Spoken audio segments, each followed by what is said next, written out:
want to talk about the historic roots of water baptism, because for many Christians who don't relate the Old Testament washing ceremonies to baptism and don't understand intertestamental history, meaning the history between Malachi and the time of Christ, it looks like no one was baptizing anywhere, and then all of a sudden here comes John the Baptist and he started baptizing in water like he invented it or something. It's like, where did that come from? And what we need to know is that from ancient times, people have connected being physically clean with being spiritually clean. And because of that, there's a lot of cultures that practice water baptism. The ancient Egyptians had water baptism in Greece and Rome. In fact, in Rome at the time of Christ and Paul, there was the practice of water baptism. Say, for example, among the Eleusinian mysteries or in the worship of Isis, those religious groups, they water baptized. So if you were a person at the time of Christ, not only were you familiar with water baptism from the Jews themselves, but you were also familiar with it in cultures that were surrounding you. Now, the Jews recognized two completely distinct meanings of water baptism. One is the one we're familiar with, the standard one that you read about in Leviticus, which is if somebody becomes unclean, then there's a washing ceremony to reestablish cleanliness. So, for example, if a man was a leper and then was healed, or a woman who'd given childbirth, or a human who'd had an emission, for example, from their body, some kind of running wound, running sore, and then it got healed, there would be cleansing ceremonies that would involve water. So we're familiar with the one use or one purpose of this ceremony was to establish ritual cleanliness in the sight of God. But another thing that the Jews recognized for immersion was a kind of a one-time baptism or going through water is a symbol of leaving the old and going on to the new.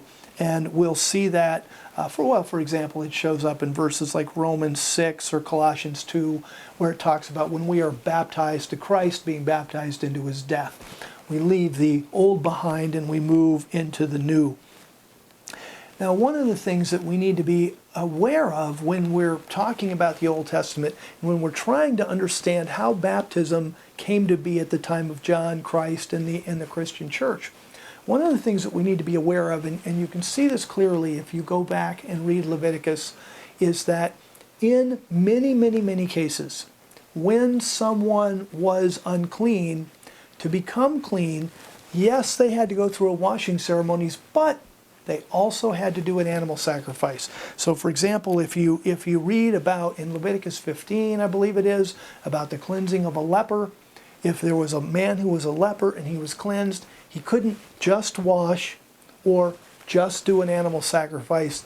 The cleansing ceremony involved both. And there was equal emphasis put on both.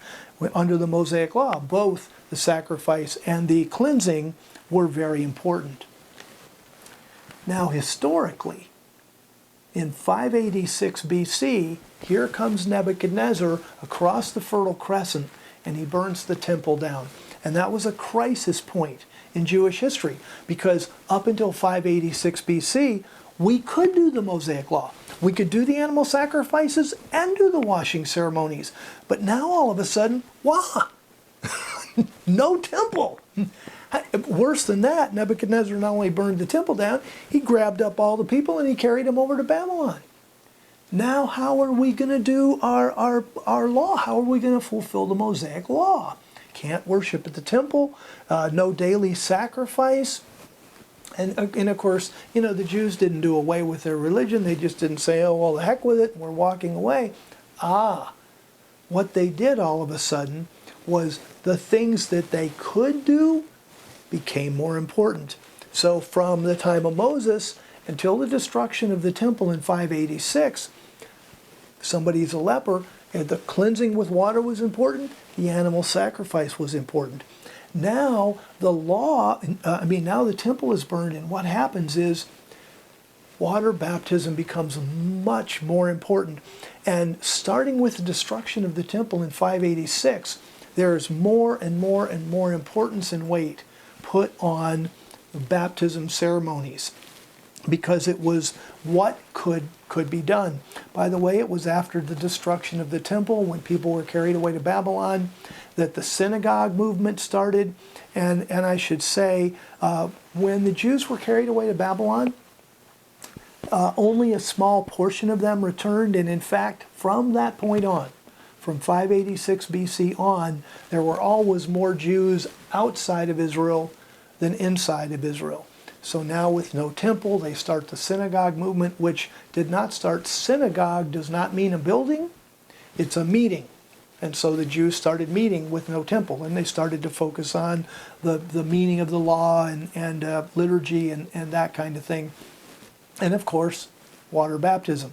Then over time, people needed a place to have the meetings, and so they built buildings, and then they didn't have a name for the building, so they said, well, this, you walk into the building, what is this? It's the synagogue, meaning it's the meeting, and pretty soon the synagogue was also the name of the building, and that's how that happened. And between the 586 BC and the time of Christ, then the water rituals became much, much more important.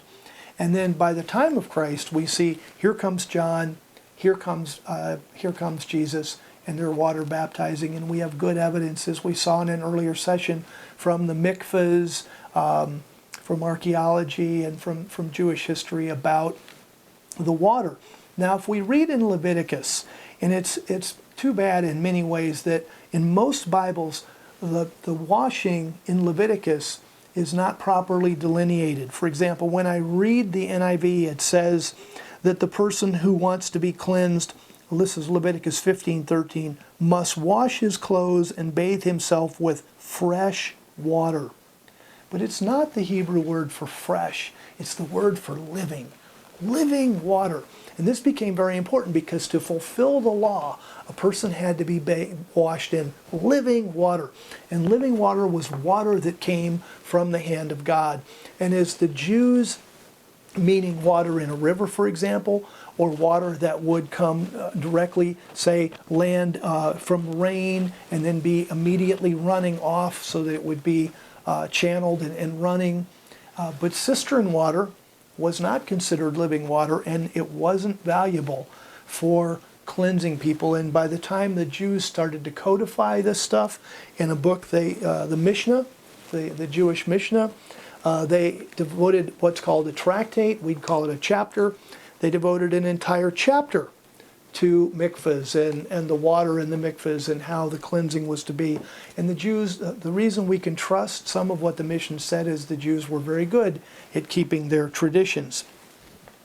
So what happened then was, with the Babylonian captivity and more focus on water, there was much more attention to, all of a sudden, the ritual mikvahs are developed. So people can be baptized and ritually cleansed a lot. Also, baptism was developed, like I say, as an initiation, separating the old from the new. And so, again, in the Old Testament illustrations, you had Noah's flood, Noah and his family going through the flood, separating the old from the new. Israel going through the Dead Sea, separating the old from the new. Points that out in 1 Corinthians chapter 10. But now here we have the Jews then taking this and saying, no, we're going to use immersion as an initiation ceremony. And when we make a proselyte, that proselyte is going to have to be immersed. And of course, where are the Jews? They're scattered among the pagans. Sure, they've been scattered to Babylon. And the Jews then, as we know in history, scattered to Greece, scattered to Rome, scattered to Egypt, and everywhere they went then, people would want to become Jews or become converted and so be a proselyte. And so water baptism as an initiation ceremony was really developed by the Jews. So it's what's going to happen then is we're going to have John the Baptist come on the scene, and he's going to do something new. He's going to take the initiation ceremony of the Jews, separating the old from the new, and combine it with the cleansing ceremony and have John's baptism, a baptism for the repentance of sin.